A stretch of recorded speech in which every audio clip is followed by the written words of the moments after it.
with us, we have Sneha. She's the CEO at Atma, an MBA from ISB. Sneha had held multiple positions across strategy, consulting, and corporate finance. Before joining Atma, she worked with Boston Consultancy Group in their social impact practice. Sneha is an avid runner and has completed 10 half marathons. And apart from being a fitness enthusiast, she loves to read, bake, and is a great TED fan. Hello, Sneha. Welcome. Hi, Santosh. Thank you for that really warm welcome. Thank you so much. So, just to get this session started, it would be great to understand more about the work that you do at Atma. Sure. I joined Atma about 3 years ago, but Atma's been around for 13 years now. And what it does is provide capacity building support specifically to education nonprofits in the country towards the vision of ensuring that, more and more children have access to a good quality education. And we do that through our capacity building work. Okay, that's great. So you have transitioned from corporate. I know you've worked in the impact space, but what has been that trigger moment that helped you transition into this particular space that you are right now? Yeah. So I was very much part of the corporate Indian rat race / ladder for almost 8 years of my life when, I decided to take the plunge and actually move to the development sector. Along that 8-year journey, working for social causes was always like a side project. No matter where I was, which organization, what role, I would always find these spaces, that I could occupy and fill my life with because they just brought me so much joy. I think one such incident actually happened when I was working at one of the consulting firms. And I was also, playing the role of leading their foundation at the time. And as part of my role in the foundation, I was approached by, an individual via through an employee in the organization that was looking to raise funds for a 22-year-old boy who was suffering from a really chronic liver ailment and had to get a surgery done, which costed upward of 25 lakhs. And this is some years ago, and needed that money also in 30 days, right? Because that's how chronic his liver ailment had reached. And of course, this is pre-Milap keto days. So today you'd instantly want to launch a campaign in such a situation. But we didn't have those platforms then. And so, usually I would brush these incidents aside, right? Like much like most of us, we think, oh, what is it that I can do? This is difficult. It's just life, it's circumstances. But I'm not sure what happened in that one case. I was so moved by that particular person's predicament that I wanted to just do something. And that's how it started. It sparked off. And in my personal capacity, I was able to mobilize networks, do a bunch of things here and there, a lot of jugaad. And in that 30-day period, really come up with actually more than what he needed, and covering even some of his medical costs for the year and things like that. So, that moment was exhilarating in some ways. I mean, it was also very traumatic and difficult when I was not getting the funds that I needed. But I think it ended with this kind of insight and aha moment where I was like, okay, you don't have to be a doctor to save somebody's life. You can save someone's life if you really want to, and you kind of bring everything you have and everyone together to do that. And I think that was definitely one of those moments that made me realize that this is where my passion and my heart is, and that's where I need to go. Yeah. Oh, it's like sure the parents of that child, of that boy and the boy himself. This game, this is God sent, right? I mean, which is what and there's nothing that you can't do if you take things up as a mission. For sure, you just like completely on the roll. I couldn't help but get really inspired by the fact that you have completed 10 half marathons. So obviously you are a fitness enthusiast. I've done one, and I know it's difficult. Okay, so how has that journey helped you in the sector, and your work, you want to, has there been any sort of correlation? Yeah. Yeah, I think for sure. Actually, my running journey began when I moved out of Mumbai for the first time. I'd grown up in Bombay all my life, and then I moved to Gurgaon, and I was just fascinated by the amount of space that societies have there, and that's what sparked me to start running, because there were gardens and there were roads and there were these really great gyms that you could access anytime in the day. And I said, okay, wow, this is amazing. So that's how I started out, and I did my first half marathon, the Delhi half marathon, in 2013. And I still remember the moment of sort of exhilaration at the end of that 21 kilometers, and how it makes you realize just the capacity you have inside of you, but you don't know exists and you possibly never tried tapping into. I think that was one really like moment of realization for me. um, Coincidentally, around the same time, I also started working with the government as part of my transition into the development sector. And this was with a few state governments, where I would basically be sitting out of their office and trying to get them to do their job. and, and I started to realize how hard that is. And I think because I was parallelly running, and running is mostly a mental game, as you'll read, and most people who run will tell you. I think it started to develop this muscle inside of my mind, in terms of just like patience, resilience, like keep going.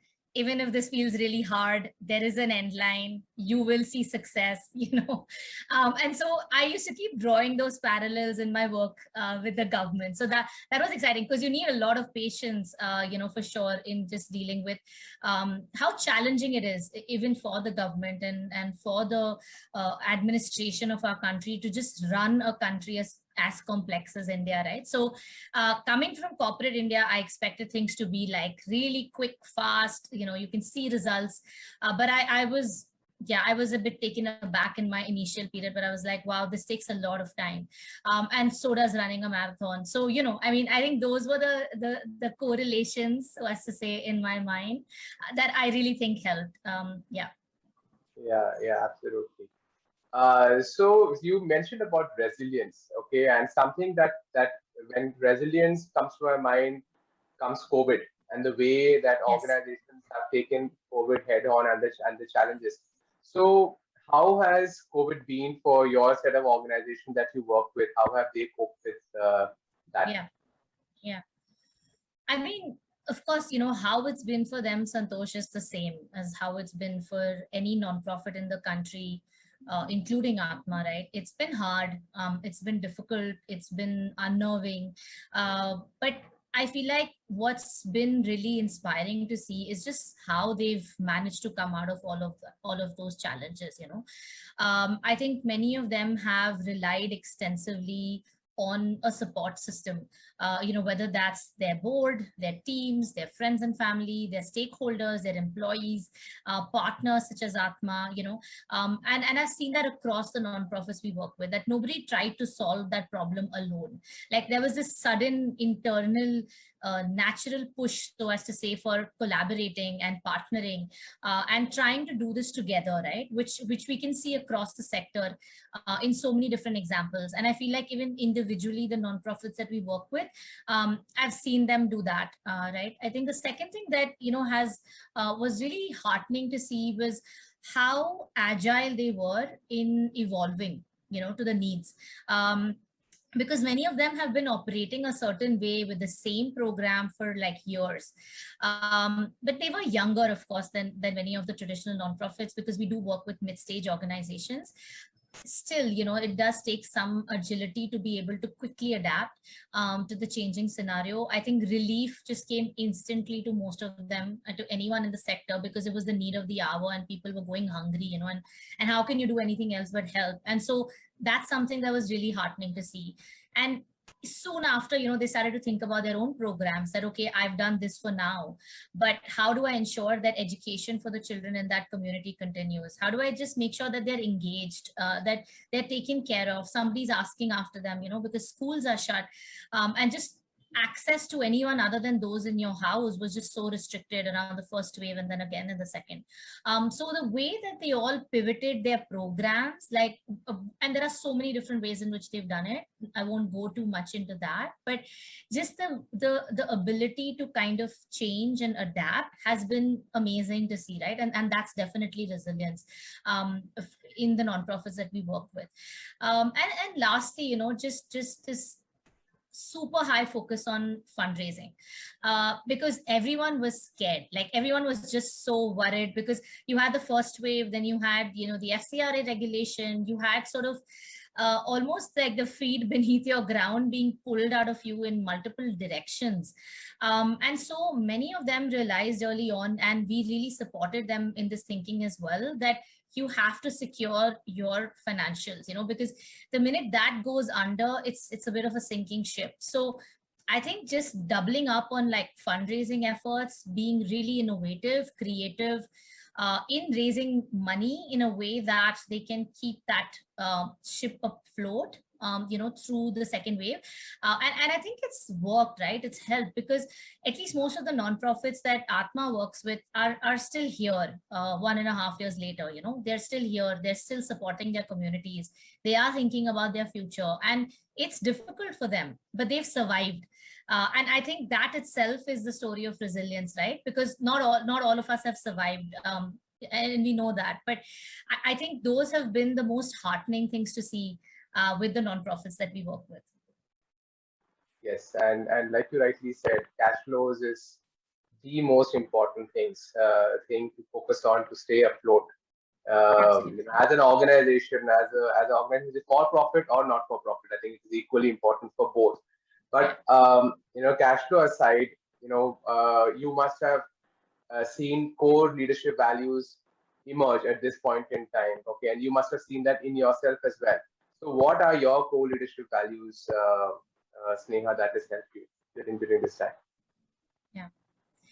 So I think my number one value, Santosh, as a leader would definitely be, you know, leading by example.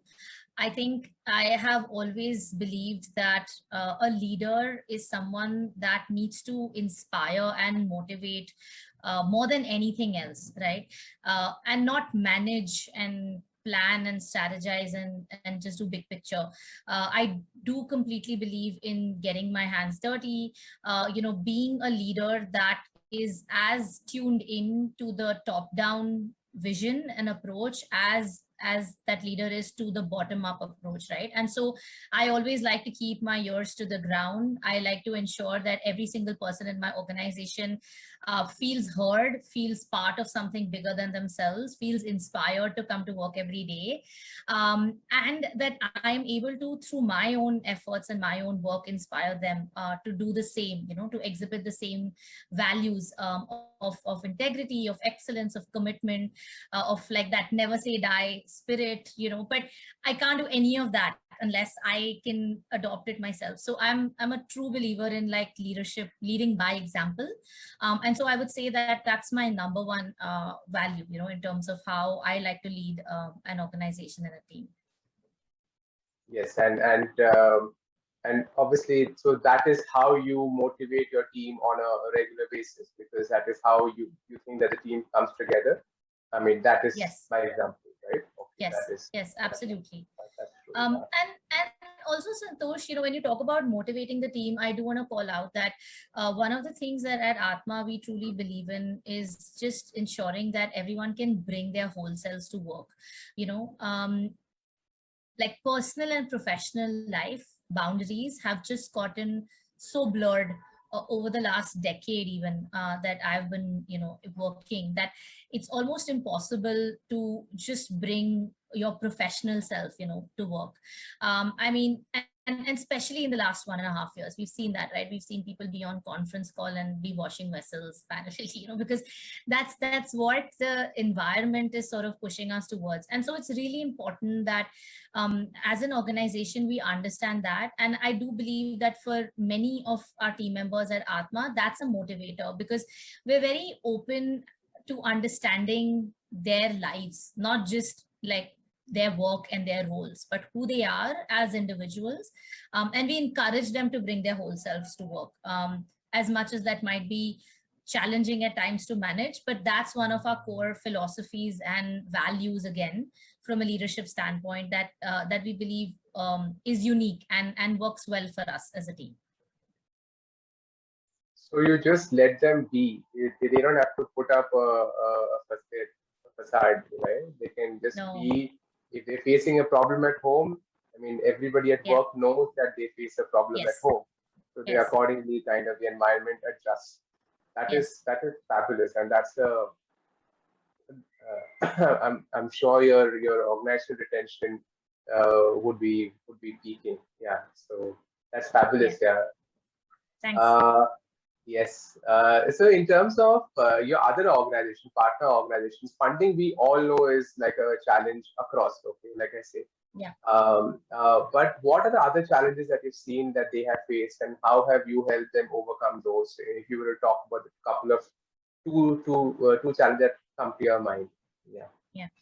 So funding and financial management aside, I think the number one challenge that I would want to talk about is regulatory concerns, and just the need as a nonprofit to spend so much of energy on compliances, right? I think we all understand that this, the environment just with the pandemic has been so difficult to navigate, that having to deal with, multiple regulatory changes, recompliances, reissuing of certain things, it's really difficult for nonprofits, right? Because most nonprofits are small, they're resource strapped, they're always constrained, and they're always bootstrapping, right? Now, in the middle of all of that, if you add another unknown, uncertain variable, it really destabilizes the structure of the organization, and also the focus of the leader to make real change. So I do believe that nonprofits, even in our bucket, have been struggling with this. Of course, they found solutions, they found ways to manage it, to navigate it in a way that they can still continue to do the amazing work that they do. But I do want to call out that regulatory challenges and the need to comply with the many changing compliances has been a big concern and problem for our leaders. And access to resources and capacity in the sector. Any tips and suggestions how organization can cope with that? Is there something out there? Yeah. So I mean, I'm again really inspired to see many donor organizations also rising to meet this challenge of capacity. And when we say capacity, it's a big word and it's a broad word and it encompasses so many things. But most importantly, capacity is in the form of financial resources, human resources, knowledge and know-how, skills and capabilities, and stability, right? I would say all of these are capacities that are more critical now than they've ever been before. The tips in around that I would have would be that, I think it's important for organizations to reach out and tap into their networks. I think nobody should try to solve their problems alone, because there are so many and these are large issues, right? So Atma, for example, convened and curated a collaborative last year where we brought together other sector intermediaries. And the objective of that collaborative was primarily to be a support system for small and mid-sized NGOs to have access to advice, knowledge, guidance, right? And so our mentorship program, just as an example, the reason it was a huge success is because, we had over 180 organizations apply, and finally, like 120 odd NGOs that accessed one-on-one mentorship support across capacity domains, right? So whether it was I'm struggling with like relooking at my programs, to I am not able to communicate about my work at all, I don't know what to do, and because nobody knows about me, I'm not able to raise funds, and there's a cycle there. Or it's about like I need support in planning, I don't know how to do financial planning, right? Can you actually help me with a budget or a scenario plan? I mean, there have been different ways in which organizations have reached out, but I'm so glad that they've reached out, because that's important. you now have more such collaborations coming up. You now have more donors understanding the need for investing in what is called the core of an NGO and not just the front end, which is the programs. And that gives me hope, and that gives, I think, the sector some hope, right, in terms of like where we're headed, that despite all of these challenges, there is someone who will take care of that foundation that we've built over so many years, right? And we don't have to just shut shop at the drop of a hat, and have to kind of pick up our suitcases and leave. So I think those are the hopeful sort of rays of sunshine, if you may, among all of this, that the sector will survive, and hopefully most of us will see the light of the day, few years down the line. Yes. So, and I'm sure the sector is grateful to organizations like yours who are acting as catalysts and helping them solve the problem and help them accelerate as well. So that is Yes. that's great. Thank you. Yeah. I did pick up that you said you are a city girl. So how has your engagement with the rural space been so far? How have you seen that unfold? Yeah. So yes, definitely a city girl. Was in Mumbai, as I was mentioning, almost my entire life. When I had the opportunity to move to Gurgaon and actually join an oil and gas major, and as part of a sort of leadership development program there, I had the opportunity to live in Bardmer, which is a arid desert district in the border of India and Pakistan, actually in Rajasthan. And as part of my work in the corporate social responsibility team with that organization, I think for the first time in my life, got a true and a real understanding of what it means to be part of rural India. I think until then it was a construct that I read about, but never fully understood or experienced. But it was such an eye-opening experience to just firstly again understand what privileges we come from in urban cities, but also to see close hand like what is it that we are working towards, right? When I mean, most of us are working for the upliftment or the betterment of the society broadly, but what are the challenges that they're really facing on ground? What does their day to day look like? Who are these people? What do they eat? Where do they stay? I think it was like a huge learning experience for me.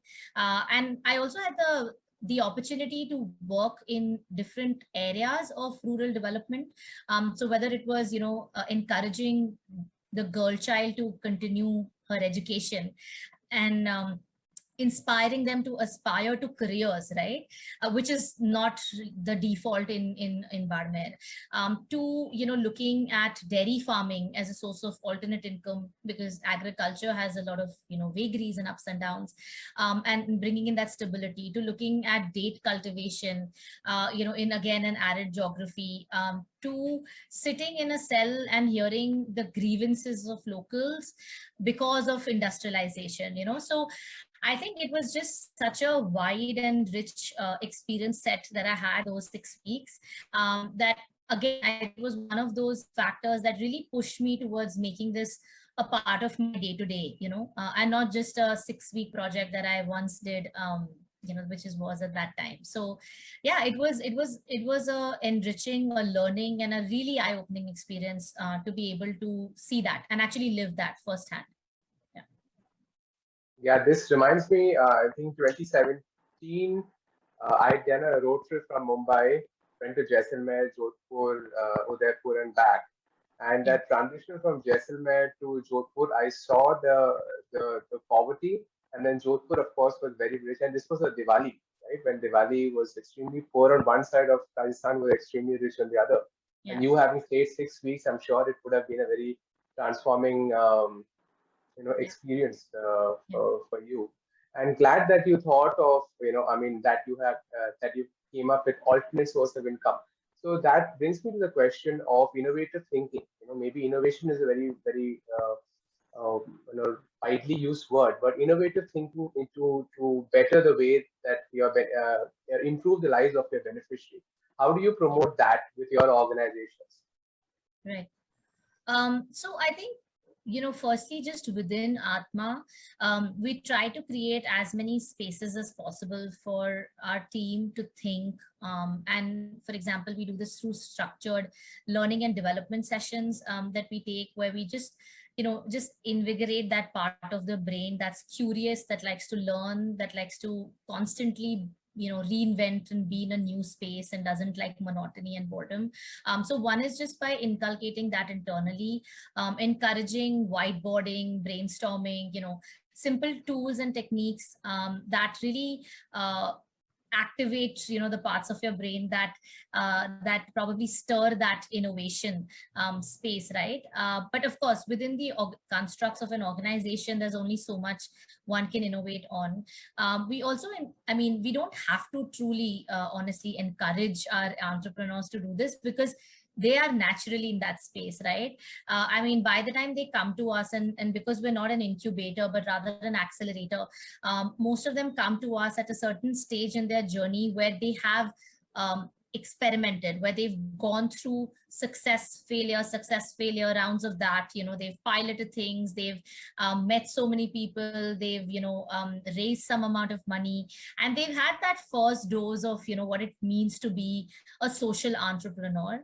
And so when they come to us, while innovation is true to them and sort of stays in their blood, I feel like what Atma injects into those organizations is more like stability. So I would say it's actually a little, not the opposite, but probably different parts of the brain getting used here, where what we're saying is that while innovation has got you so far, while creative thinking has got you so far, for you to be able to grow and turn a project into a program, into an organization, you need to invest in certain capacities and systems, right? So it actually taps into, I would say, a slightly different space, but at the same time, not having to discourage any of the innovative thinking that got them that far.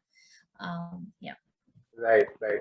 And I did catch the word failure when you mentioned, because that is failure, tough decisions. No leadership conversation is complete without talking about that.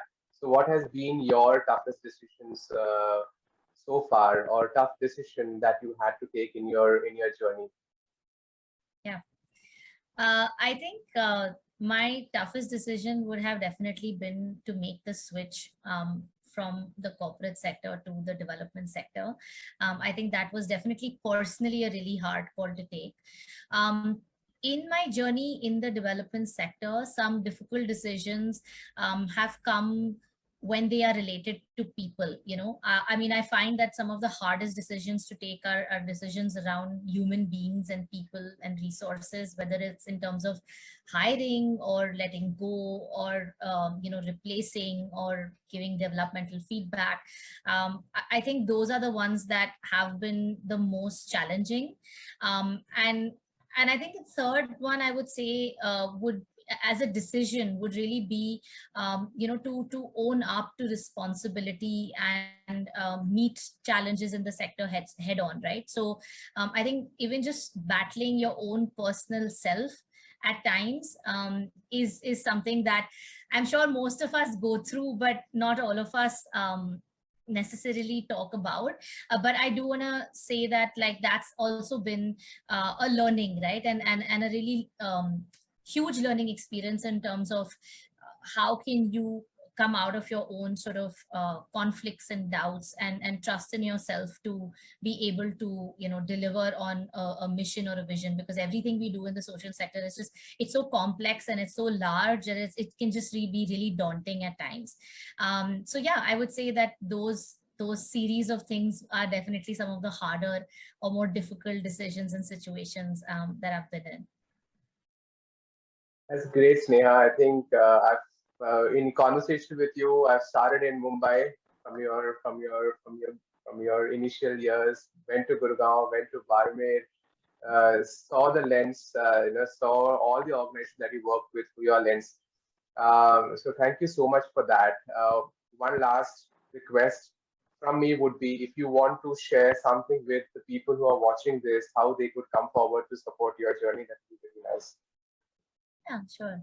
So, I mean, there are so many ways, and where do I start? But maybe I'll share the easiest way. Would be for you to just connect and reach out to me. I think we would just love to hear from you if you resonate with Atma's vision and mission, which is to invest in the capacity building of organizations so that they can deliver on their own, goals. We have a very active volunteering program, and we're very passionate again about, bringing in volunteers from diverse sectors, different walks of life. We've been running this for 13 years, and we've had, people volunteer with us from all across the country, all across the world. And so if you would want to make a difference, if you would like to contribute in whatever small way, I'm sure there's a skill that we can tap into, because we work across so many domains with our nonprofits, and nonprofits always need support and help, right? So would love for whoever's listening into this to come forward and volunteer with us, or tap into your networks and see who might like to volunteer with us. And we would be really keen and excited to bring them on into the Atma family. So that would be the one space. Of course, there's a lot more information on our website, so you can go through that, or our LinkedIn and Instagram pages. But really, just connect and we'll figure out a way to partner with you. Yes, and many corporates, many people who are in the corporate sector and they want to transition to the social sector, this is a great way to get a flavor of what the social sector is without having to quit your job. So I think it's Yes. a great opportunity. Thank you so much, Sneha, once again for spending this time and sharing your insights. Really appreciate it. Thanks, Santosh.